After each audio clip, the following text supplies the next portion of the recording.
The sun dipped low behind the eucalyptus-lined horizon, casting long shadows over the quiet streets of Canberra as if time itself were holding its breath. On November 28, 1985, just minutes after the day's final whistle blew at the Woden Plaza news agency, 17-year-old Amber Fletcher vanished into that dying light and was never seen again. No struggle, no witnesses. Just the girl with copper hair, faded jeans, and a canvas shoulder bag gone. Her clockout was logged. The doors locked behind her. And then, silence. A silence that stretched over 4 decades, smothering a family in anguish and suspicion, wrapping a city in whispers. This wasn't just a disappearance. It was an unraveling of innocence, of trust, of time itself. In the days that followed, news crews gathered outside Amber's home on Dreverman Street, cameras pointed at a white brick facade that seemed carved from sorrow. Her parents, Lorraine and David Fletcher, clutched the fading photo of their daughter like it was a lifeline. She had promised to be home for dinner. Chicken schnitzel, her favorite, but the plate remained full. The clock ticked louder with each passing hour, its steady rhythm mocking their helpless weight. Police combed the Woden area, cataloging back alleys and drains, interviewing coworkers, playing back CCTV footage that led nowhere. Amber had vanished, not into darkness but into daylight, and that perhaps was the cruelest irony. Broad daylight in the capital city of Australia, yet no one saw anything. No scream, no struggle, just an empty space where a teenage girl should have been walking home, and behind her, the growing echo of something far more sinister than absence. In the weeks that followed, Lorraine began walking Amber's route home every evening at exactly 5:38 p.m., the minute her daughter had clocked out that last day. She retraced every footstep from Woden Plaza to Dreverman Street, scanning gardens, storm drains, even the eyes of strangers. But no piece of the puzzle ever surfaced. A single scuffed sneaker was discovered near Yarralumla Creek, but it was not Amber's. A local florist claimed to have seen a girl resembling Amber sitting alone on a bench near Tuggeranong Parkway 2 nights later, distant, tearful, hunched over, but traffic cameras showed nothing. Every clue melted into ambiguity. Every tip fractured into dust. What remained was the feeling that something had been stolen not just from the Fletchers, but from the city itself. A sense of safety had cracked, seeping out like rainwater through the pavement, soaking the streets with paranoia. And as December wore on, Christmas lights flickered mockingly in windows across Canberra, while one window stayed dark. Theirs, always dark. By January, the public began to turn restless. The whispers became theories, the theories became headlines, and soon the case of Amber Fletcher outgrew Canberra like a shadow over the summer sun. Broadcasters described her disappearance as hauntingly clean, a phrase that lingered through kitchens and car radios like a chill in the January heat. A local tabloid ran with the theory of a transient drifter, with a record of stalking teens along the ACT border, but it unraveled within days. Another story emerged, more chilling, more plausible. A delivery driver reported seeing a white sedan parked behind the shopping center loading dock. Lights off, engine idling, minutes before Amber's shift ended. The detail seemed minor, insignificant, but it lodged itself into the collective psyche like a splinter. Lorraine began scouring parking lots for that same model, a 1980 Holden Commodore, cream-colored bumper dented on the left. She kept a notebook of plates and drivers, building her own case from the ground up, one tire tread at a time. But the car never reappeared. Nor did Amber. And as the city exhaled into a new year, the silence not only stayed, it deepened. Rumors began to curl like smoke through the schoolyards and pub corners that Amber had run away, that she was pregnant, that she'd eloped with a much older man. Theories that floated easier than truth because they offered an end, however bleak. But those who knew Amber painted a different picture. She was quiet, studious, the kind of girl who read Emily Dickinson in silence between customers and volunteered twice a month at the library's community book exchange. She had dreams of becoming a travel writer, filling pages with stories about places she had never seen except on postcards. She wouldn't leave without her journal, Lorraine insisted, and it had still been there, untouched, sitting open on her nightstand to a half-finished sentence.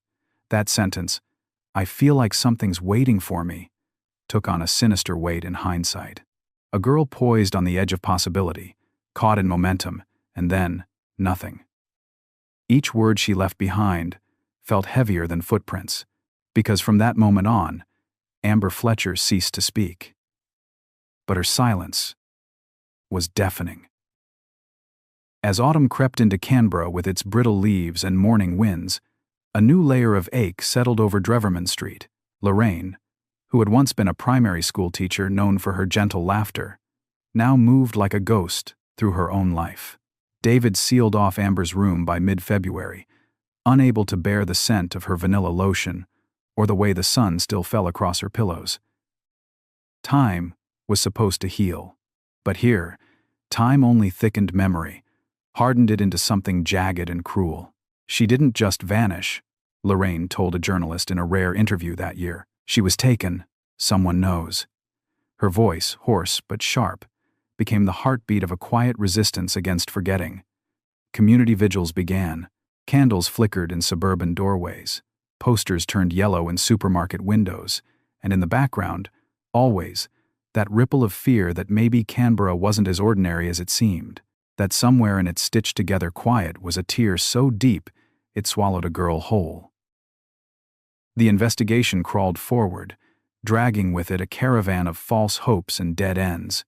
In March of 1986, a breakthrough seemed within reach when cadaver dogs signaled near a rural property south of Narrabundah. Excavators tore through the earth with surgical violence, revealing nothing but wet clay and time-worn debris. The lead detective at the time, Inspector Gerald Haynes, publicly admitted the case had shaken him in ways few others had. "We're not looking for a runaway," he told the Canberra Times. "We're searching for someone who vanished under impossible circumstances." But impossibility became routine. Files thickened. Witness statements contradicted themselves. A former co-worker, Jason Traver, confessed to a teenage crush on Amber, then abruptly moved interstate weeks later. Authorities tracked him down in Melbourne, but his alibi checked out working a closing shift at a cinema, verified by time-stamped video. Still, his name haunted forums and late-night radio call-ins for decades. Because when the truth is missing, suspicion takes its place. And suspicion, once fed, is insatiable. Then came the letter unsigned, untraceable, and wrapped in silence. It arrived in September 1987, nearly 2 years after Amber vanished, folded 3 times inside a plain white envelope, and left on the Fletcher's doorstep without a postage stamp. Lorraine found it before dawn, before the milkman passed, before the city stretched its limbs. Its words were typed, each letter perfectly spaced, mechanical, devoid of warmth. "She was never meant to be found," it read. "But she is not alone." The rest was blank. No threats, no ransom, just that chilling stamp of omnipresent knowledge, as if the writer had been watching all along. For the Fletchers, it was both a blade and a thread. A sliver of hope wrapped in horror. Police seized the envelope, tested it for prints, DNA, ink residue. Nothing. Not even a trace of where the paper was bought. And once again, the city swallowed its clue whole. Somewhere out there, someone had written those words, and somewhere even closer, Amber's ghost began to stretch. By 1990, a fresh investigative team brought new eyes to the case, led by Detective Claire Hennessy, a quietly relentless woman who had lost her own brother to a hit-and-run 2 decades earlier. Perhaps it was that personal ghost that drove her to reopen cold files with a shiver of intuition rather than statistics. She spent months revisiting the original case files, yellowing, coffee-stained, and marked with redacted disappointment. She noted what hadn't been followed up. A car dealership employee who had reported a cream Holden Commodore brought in for repair with a damaged bumper 2 days after Amber vanished. The manager dismissed it as coincidence. The car had been sold soon after, cash deal, no paper trail. But Claire didn't believe in coincidence, not in cases that stalked their own investigators. She booked time with Lorraine, sitting quietly in the sealed room once again, asking to look at Amber's journal. The unfinished sentence haunted her too, and as she scanned the grainy pen marks, she noticed a pattern that hadn't been seen before, a recurring doodle in the corner of each page, a triangle with a vertical slash through it. Lorraine had thought it was absent-minded. Claire wasn't so sure, because buried deep in a police record from 1981, 4 years earlier, there was a reference to the same symbol found carved into a picnic table in Cotter Reserve, near where another teen girl was last seen. A girl named Lisa Darby, a name very few remembered. Until now. Lisa Darby, a ghost name from the past, sealed in forgotten newsprint and the neglected margins of cold files. She had vanished under similarly inexplicable circumstances in March of 1981, just 16, last seen walking beneath the flowering gums around Cotter Reserve after a school picnic. Her case had drawn brief public interest, then slipped quietly below the surface after no leads emerged, her memory kept alive only by a grieving family and a withering police case number. But the symbol, that cryptic triangle, with a vertical slash, changed everything. Claire cross-referenced it with graffiti logs and obscure tag databases at the time. Nothing. An anomaly. A fingerprint of sorts. And now, it linked two girls, 4 years and 16 kilometers apart. For the first time in years, the silence cracked open. Just a sliver, letting in something colder than air. Not confirmation, but connection. In Claire's gut, a tremor stirred. What if these girls weren't just victims of tragedy, but threads of a pattern no one had ever dared to map? She traced the symbol like a lit fuse laid quietly across time. Lisa Darby, Amber Fletcher. Two names scribbled in separate columns of Canberra's hidden grief, now suddenly joined by the smallest of marks. It was not enough for a conviction. Barely enough for a theory. But it was enough for Claire. She reopened the Darby file, dust lifting from the box like breath from a forgotten tombstone. Page after page of testimony and speculation. A schoolteacher who thought Lisa had stayed late to talk to a groundskeeper. A mother who insisted Lisa never would have strayed. And then, within the addendum, buried beneath a typo-ridden transcription, a note by a retired officer that chilled Hennessy to stillness. Triangle mark. Similar to rumors from a wandering cult group operating in Namaji around 1980. No hard evidence. A cult. In the polite suburbs of Canberra, the word felt absurd, out of place, like thunder in a library. But the further Claire read into the unfiled mentions and small, inconsistent sightings, the more tightly the noose of possibility began to pull. Something had moved beneath the surface of this city before. Something that had touched Lisa. And if her instincts were right, it had returned 4 years later for Amber. Claire began tracing the edges of this hidden narrative, thread by trembling thread. Archival photos revealed a group of candlelit figures captured at a distance during a 1980 solstice gathering in Namaji National Park, hooded, faceless save for one, a teenage girl with unmistakable red hair, stepping just slightly out of line, eyes wide and translucent on black and white cellulose. The photo had been logged as unrelated in the Darby case. And yet, Lisa's parents had never seen it. Claire brought it to them with reluctance, with trembling hands, and Mrs. Darby wept upon seeing the silhouette. "That's her coat," she whispered. "She never took it off." What bound these cases was no longer hypothetical. It had shape, shadow, a pulse. Claire followed council records and unearthed a condemned property near the edge of the reserve, once owned by a man named Elias Granger, who had registered a community meditation retreat there in 1979. No attendees' names were ever recorded. The retreat dissolved weeks after Lisa vanished. And when Claire visited the site, now overgrown and choked with silence, she found the triangle symbol carved into a rotting beam. Not once. Dozens of times.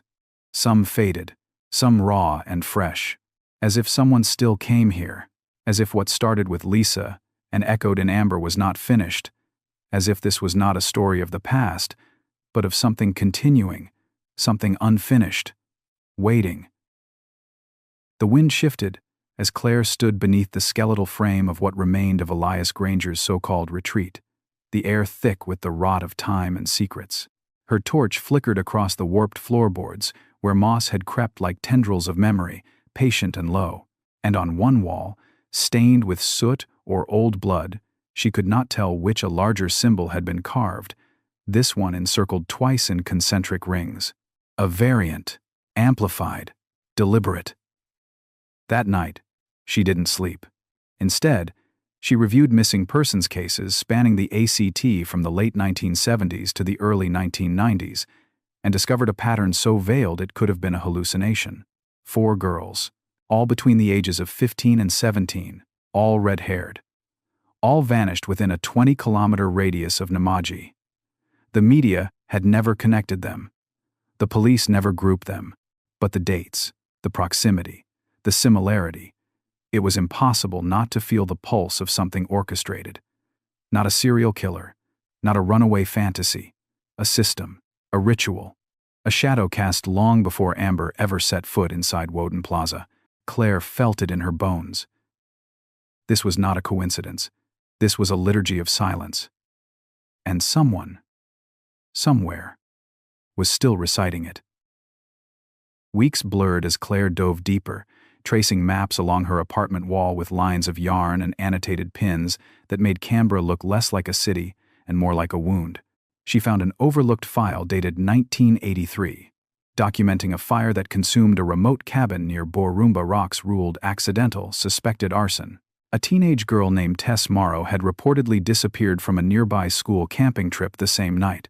Her name had never made it to public listings of missing persons because her parents, members of a minor spiritual sect, allegedly withdrew the report days later. But the cabin ruins had contained scorched fabric fragments laced with blood type AB negative, a rare match. And in a crime scene photo, buried in shadow atop a blackened support beam, was that same etched triangle, deep and blackened by flame. Claire knew then.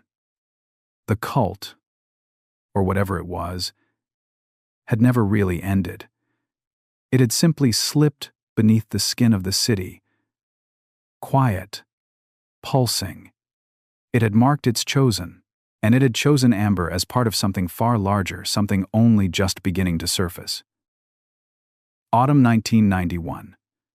Fog hung low over the Brindabella Ranges, a white veil hugging the soil like a kept secret. Claire found herself standing before what had once been Elias Granger's personal residence, a weather-beaten cottage submerged in saplings and silence, untouched since his sudden departure in early 1986, just weeks after police began quietly re-examining the Darby case. Inside, walls peeled like old skin. Animal bones lay tucked in corners like offerings, and in the fireplace ash, Claire uncovered a series of burnt pages half-chance, meticulously typed, their margins filled with notes in spidery penmanship.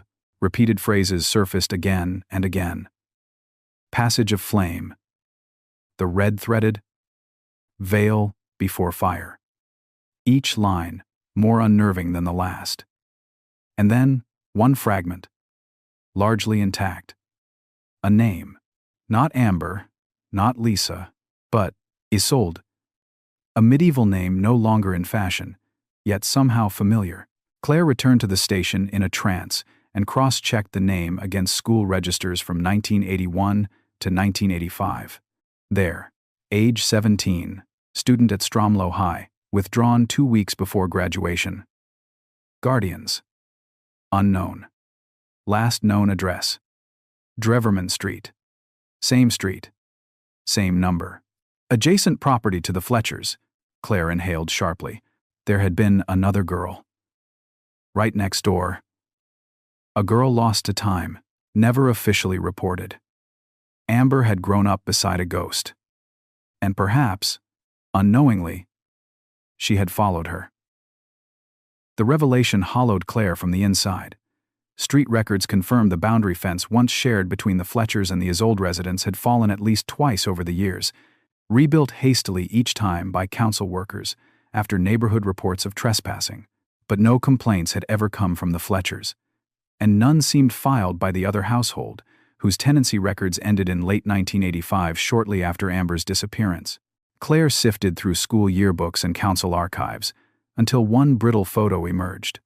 A pale-faced girl with ink-dark eyes and auburn curls, captioned simply, Isolde M. No last name, no clues. But pinned beneath that photo in an old student profile was a chilling note scribbled in red ink. Withdrawn. Family relocated without forwarding details. Possible welfare concern. Claire hunted deeper, requesting files from Child Protective Services and state welfare. Most had been lost in a data purge during office restructuring in 1990. But one remained a single intake form, naming Isolde as a ward temporarily placed in kinship care in the 1970s. Guardian's name: Elias Granger. The pattern was no longer conjecture. It was blood and bone, carved into rotting wood and missing lives. Isolde hadn't vanished. She had been taken and then passed on the silence. Claire leaned back in her chair, the weight of decades pressing on her ribs. If this city had ever known peace, it wore it like a borrowed dress. Because behind its polite facades and manicured streets, something ancient, something ruthless, had watched, and waited, and chosen. The triangle was never a signature. It was a seal, and that seal was never closed. Claire didn't sleep for 4 days. She moved like a ghost through the fluorescent corridors of the station, whispering the name Isolde to herself, like a curse, like a prayer. Every link she'd uncovered now pointed not to a person, but to a design, a pattern older than her badge, older maybe than this city. She scraped through psychological profiles of cult victims, handwriting analysts, archival footage of solstice fires, even ritual theory. Again and again the same motif returned. Red hair as a symbol, red-threaded fate, chosen vessels. She looked again at Amber's final journal page and noticed something she hadn't before. Beneath the doodled triangle, barely pressed into the page, an indentation shaped like a circle, as if another object or coin had once been there. The shape matched the 2 concentric rings from the old beam. Claire held the page to the light, and the dent began to shimmer under shadow like a bruise. Not an accident. A stamp. By then, Amber was no longer just missing. She was marked. And Claire's investigation, far from nearing the end, was finally opening the door to something Canberra had long kept buried. Not just a trail of vanished girls, but a living ritual. One still feeding. The seal had never broken because it had never needed to. It was still open. Still choosing. Spring of 1992 arrived like an illusion of renewal. Bright blossoms blooming over fractures no one dared name. Claire took her findings to a private meeting with Superintendent Adrian Kell, a bureaucrat cloaked in pragmatism and political dread. He listened, lips pursed, as Claire mapped out names and times and blood. When she finished, the silence thickened. "Drop the cult angle," he said. "There's nothing provable here. No bodies, no living witnesses." But Claire wasn't looking for bodies anymore. She was chasing a line older than law. She resigned that autumn, the final case file locked in her drawer, never formally submitted. Yet she kept a copy hidden, sacred. And every year on November 28th, in the quiet hour just before the evening begins to turn cold, she visits Woden Plaza.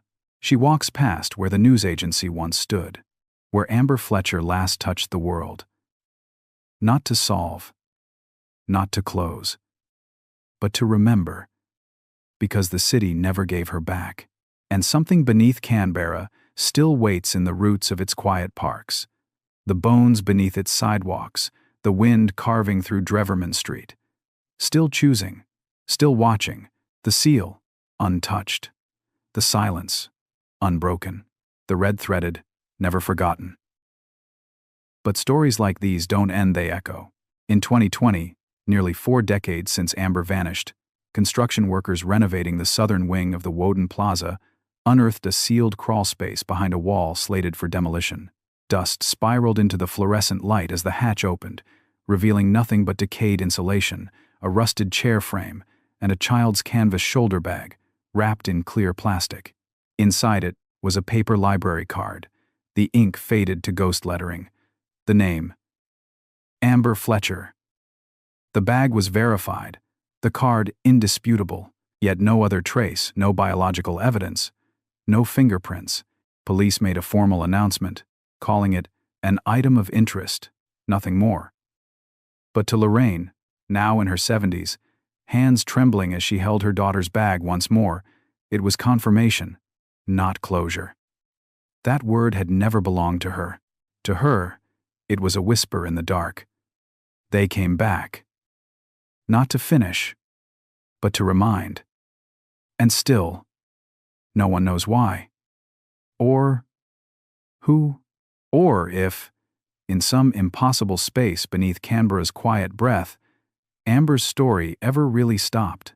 Perhaps the seal holds not an end but a waiting beginning, still sealed in silence, still listening. In 2023, a podcast titled Threaded, created by a former journalism student turned independent investigator named Maeve Walsh, reignited public obsession with the Amber Fletcher case. Through grainy interviews, unsealed documents, and whispered recollections collected over 3 years, Maeve unraveled what she called the spiderweb of red-threaded vanishing. Her work brought new witness claims into the light. Hikers recalling chants heard faintly in the Bimberry wilderness during the late 80s, a retired mental health nurse who remembered evaluating a withdrawn girl named Isolde in 1985, who spoke of fire and turning to ash, and an urban archaeologist who discovered triangle-marked stones arranged in rings near the Cotter Dam, none of it admissible. All of it chilling.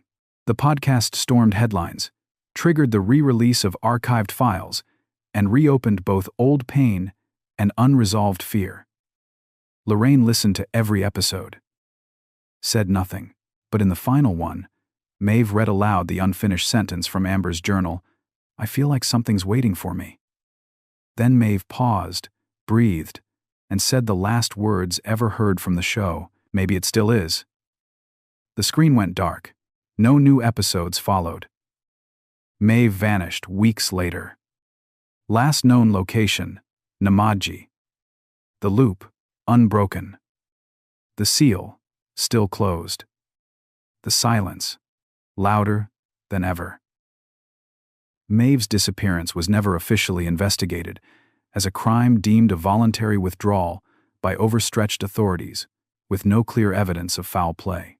Her parents received a vague text weeks after she vanished. "Gone to clear my head. Love you." But it didn't sound like her. And no activity ever followed. No bank transactions, no calls, no sightings. Lore began to wrap around her absence like ivy. Listeners said her voice could still be heard faintly during rewinds of the final episode, murmuring under the surface audio, repeating Amber's name. Online forums flared with theories, photoshopped maps, desperate timestamps. But as Wendourie's fog rolled in over another silent spring, and another mother stood outside the crumbled ruins near Namadgi clutching a photo that time refused to erase, one thing became undeniable: Amber Fletcher's story had never ended. It had multiplied, became a prayer muttered by mothers in lonely kitchens, a ghost drawn in the margins of school notebooks, a wound embedded in Canberra's soil. And though the seal may never open again, the sorrow it guards continues to echo a girl's unfinished sentence, still waiting to be heard. 38 years after Amber disappeared, Canberra finds itself sleepless again, stirred not by news headlines, but by something subtler, the heartbeat under the floorboards of its own history. In 2024, documentary filmmaker Ava Lynn requested access to Claire Hennessy's sealed personal files during the digitization of cold case archives. Her Freedom of Information request was inexplicably approved. What she uncovered reignited a quiet terror. Photographs taken by Claire, uncatalogued and grainy, showed ceremonial arrangements of stones in deep bushland that matched descriptions given decades apart. An annotated map revealed an overlap. No one had previously noticed Amber's last known walking path crosses directly over the spot where Isolde's name had been scratched into bark, as confirmed by a 1976 tree survey now republished by the National Library. Ava's documentary, though unfinished.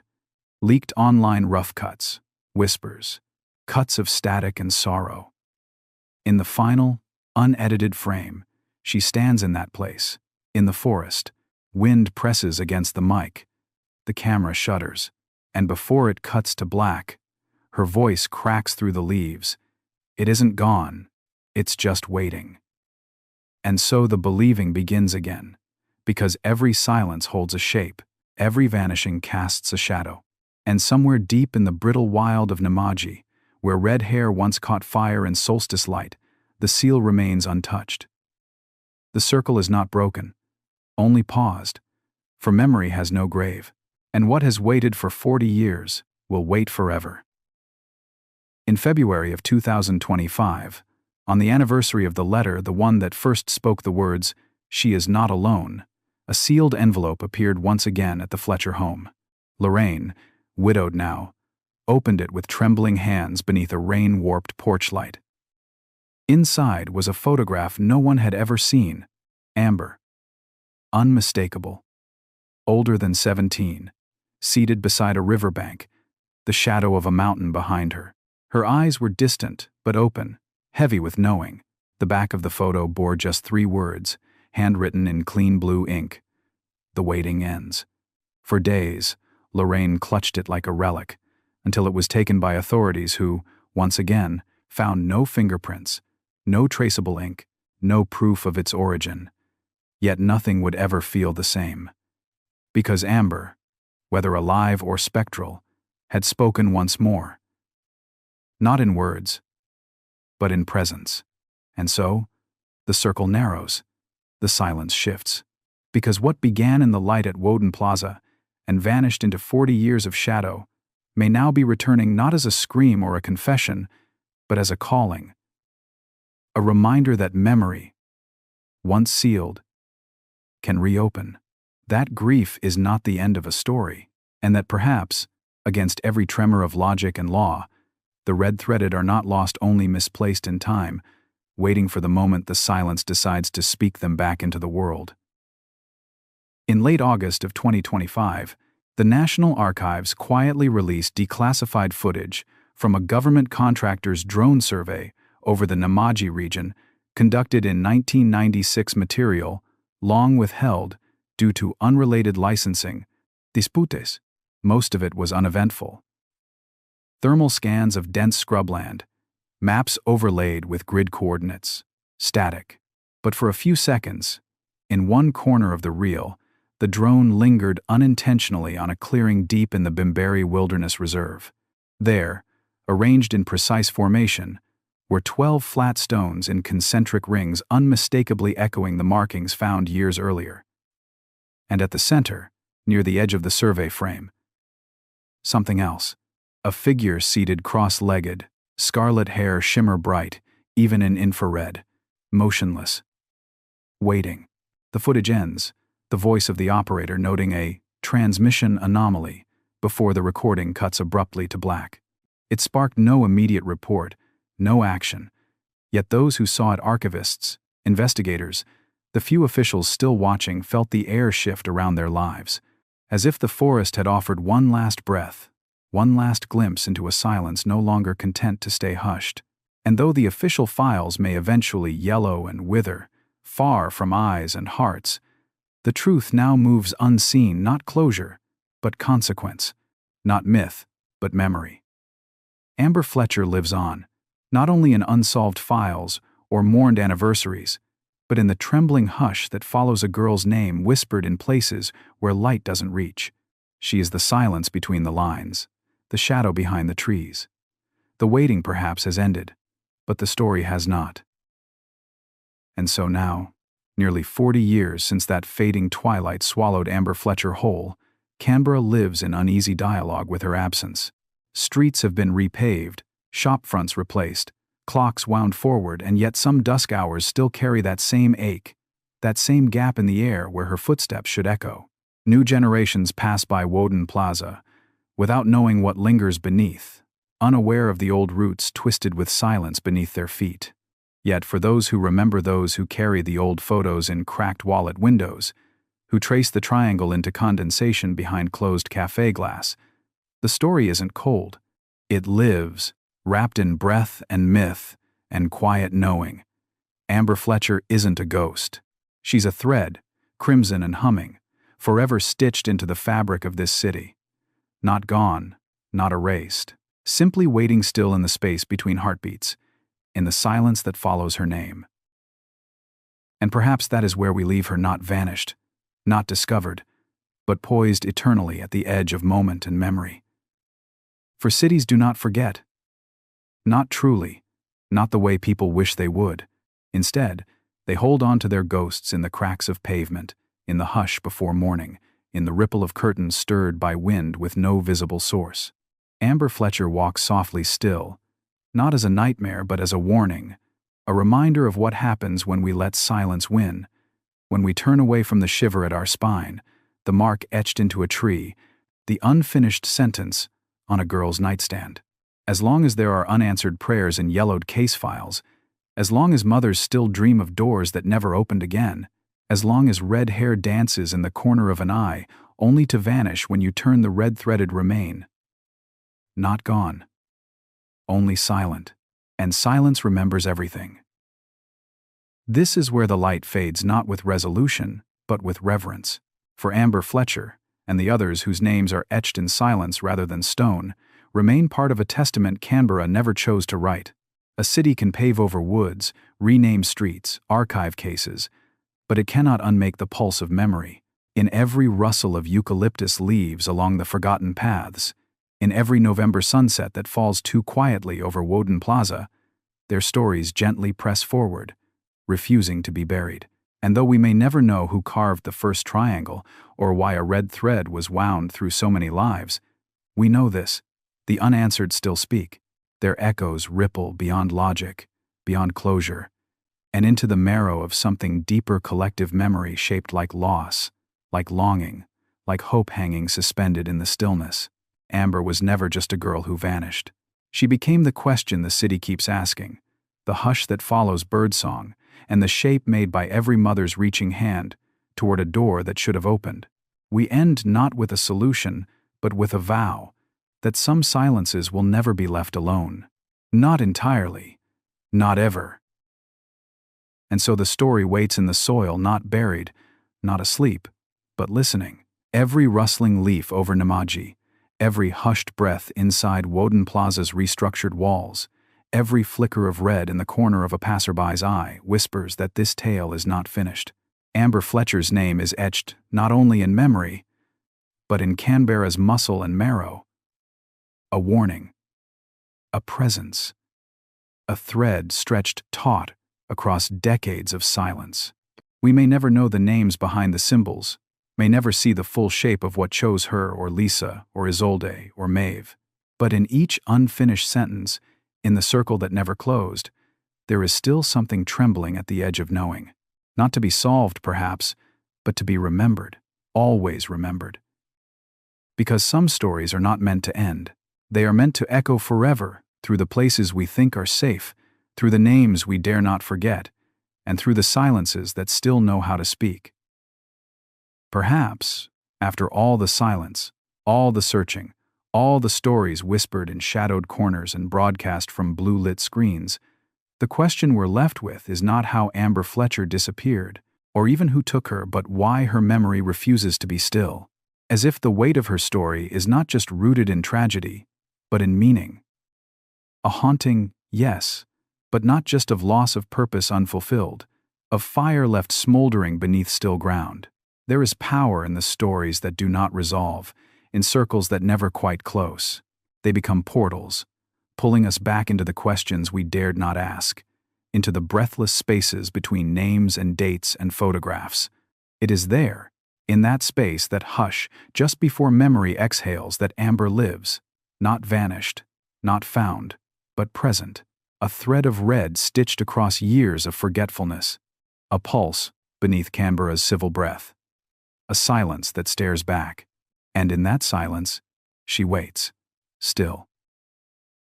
And maybe that's all we ever had to know, not answers in legalese, not revelations with tidy timelines, but this, that every city carries a shadow, and in Canberra's, Amber Fletcher still lives. Not in body, perhaps, but in the breath between rumors, in the tremble of a mother's hands, in the fading lines of a missing poster clung to by wind. Her name is now a scripture for the sleepless. Her story a parable of loss that binds strangers in shared shivers. We may line our streets with streetlights and our memories with doubt, but there are stories still that flicker just beyond reason, held aloft by faith in the invisible, the symbol etched in bark, the name murmured through static, the flame dancing in unseen circles. Amber's legacy is not silence. It is movement. It is memory. It is the reminder that some vanishings are not just about who is missing, but about what they leave stirred behind, and what they might yet return to reclaim. So let this be the final frame, not of a solved mystery, but of a lived one. A girl walked out of Woden Plaza on November 28, 1985, and vanished, but her journey never truly ended. It dissolved into the fabric of a place, soaked into its soil and its silences. Her story became our mirror, reflecting the failings of a system, the endurance of grief, and the strange, terrifying beauty of a question that will not die. For in Amber Fletcher's absence, something was awakened in all of us, a need to remember, to seek, to believe that the past still breathes beneath our streets and stars. The red thread glows faint, but steady, looping through decades, refusing finality. And now it stretches to you, the listener, the witness. It asks not for solution, only to be held, to be carried, to be seen, because some names are not meant to be buried beneath time. They are meant to be said aloud. Amber Fletcher. Remember her. So we arrive, not at answers, but at echoes, long shadows cast by a single ember that refused to extinguish. Amber Fletcher's name does not fade into the closing credits of history. It lingers as breath on the mirror, as the chill in the spine of a city still listening. The seal, perhaps, was never meant to be fully broken, only open just enough to let us hear what lies beyond a whisper, a warning, a waiting. And whether she walks now through memory, myth, or something in between, Amber is no longer just the girl who disappeared. She is the question etched into Canberra's skin, the hush that interrupts the evening air. And in every red thread drawn by those who remember, there is a vow not to forget, not to surrender the silence to time. For if memory is a map, then her story is a compass, always pointing back to the place where the light fell and never rose again. Amber Fletcher. Still missing. Still present. Still waiting. And that is where her story stands, suspended between silence and sound, between truth and something older, stranger, ineffable. Amber Fletcher, a girl whose name was nearly forgotten by institutions but never by those who saw themselves reflected in her absence, remains unclaimed by resolution. Yet perhaps that itself is the final statement she leaves us with. That not all stories are meant to end in clarity, but in haunting, in lesson, in lingering. Her life, brief but unyielding, cracked open the floorboards of an entire city's foundations, revealing threads none can fully unravel. Even now, with every file sealed, every photograph faded, the red thread still hums beneath Canberra's quiet surface, not as a tale of horror alone, but one of persistence, of a girl who vanished, yet left behind a presence more permanent than any gravestone. She has become the still point in a turning world, the question that outlives the answer. And so, the whisper remains. Amber Fletcher. Out there, in here. A silence shaped like memory, a name that refuses to dim. So let the file now close, not with a verdict, but with a breath. A breath offered for Amber Fletcher, and for every soul swallowed by silence yet held fast in remembrance. In the rustle of dying leaves, in the wind that moves without source, in the softness of a mother's sigh after midnight, her story continues. No longer in the form of search parties or sirens, but in a quieter way the memory of her stillness carried by those who never stopped listening. Amber Fletcher is not buried in earth, nor anchored by certainty, but carried between hearts, through time, by the red thread she left behind. It binds not only grief, but a fierce, trembling love. And as long as someone remembers that copper-haired girl who walked into the twilight and never came home, the story is not over. It is waiting not for rescue, but for reverence. Not to be solved, but to be honored. Amber Fletcher, still with us, still glowing, faint and fierce, in the dark. And maybe that is what we carry now, not an answer, but a legacy. Not conclusions, but the courage to remember what could not be erased. Amber Fletcher's story threads through time like the soft breath of wind before dusk, asking nothing more than for quiet eyes to see, quiet hearts to hold her place. In every shadowed corridor of Woden Plaza, in every firelit whisper beneath the Namaji canopy, in every tear held too long behind a blinking gaze, she exists, not as a ghost, not as a myth, but as testament, as memory made sacred. And as long as someone, somewhere, still utters her name under breath, draws the triangle into cold glass, or returns to the place where the path splits and the silence deepens, Amber Fletcher endures. Not gone, not forgotten, but remembered not in how she left, but in how fiercely she remains. This is the echo that never dies, the red-threaded truth, the silence, still listening.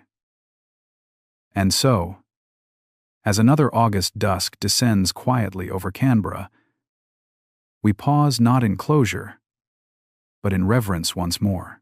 The city exhales, unaware of what it still carries beneath its shoulders. Stories unfinished, names unheard, moments lost in the space between one footstep and the next. Amber Fletcher, Lisa Darby, Isolde Morrow, Maeve Walsh, not just names etched in missing person files, but lanterns suspended in time, guiding those brave enough to look back without flinching. These stories do not fade, but settle deep in the marrow of place and memory, returning like birds who know the shape of home even when the trees have changed. And so we leave them here, not vanished, but preserved in silence that hums like a violin string waiting to be touched again. Let the triangle lie, carved and waiting. Let the red thread weave on. For in remembering them, we do not simply keep their names alive. We make sure the silence never fully wins. And perhaps that is all we were ever meant to do, not solve the silence, but keep it company. To remember the girl who smiled behind the counter at Woden Plaza, who read poetry when no one was watching, who never made it home for dinner. Amber Fletcher remains the aching breath between questions, the flicker of light in stories left open.